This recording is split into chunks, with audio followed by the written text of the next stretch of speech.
courut se jeter à son cou et le baisa. Quel tableau splendide! Le père, bien qu'il ait été blessé par la décision de son fils de partir, n'a jamais cessé de l'attendre. Il ne l'a pas abandonné, ni le condamné.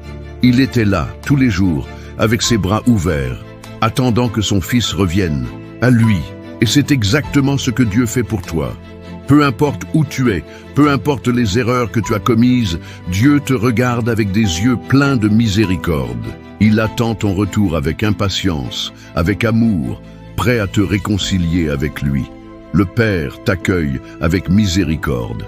L'accueil du Père dans la parabole est un accueil fait de grâce et de miséricorde. Lorsque son fils revient, il n'attend ou pas que celui-ci se justifie. Il ne lui reproche rien. Il ne lui demande pas de prouver qu'il a appris de ses erreurs. Au contraire, le Père l'accueille avec des bras ouverts et une grande fête. Il lui dit: « Mon fils était mort et il était revenu à la vie. Il était perdu et il est retrouvé. » Il n'y a pas de condition, pas de si ou de mais. Le Père ne se soucie pas de la durée de l'absence ou de la gravité des fautes de son fils.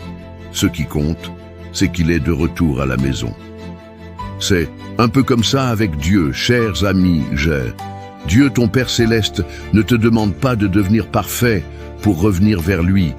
Il te dit: « Viens à moi, même dans tes faiblesses. Viens, même si tu as péché. Viens, même si tu as peur ou honte de ce que tu es devenu. » Parce que l'essence du cœur de Dieu, c'est l'amour et la miséricorde. Et sa miséricorde est plus grande que nos fautes, plus grande que nos échecs. Il nous dit: « Je t'ai aimé avant même que tu le saches. Et je t'aimerai toujours, peu importe où tu es. » N'aie pas peur de t'approcher de Dieu. Il n'est pas là pour te condamner, mais pour te restaurer, pour te guérir.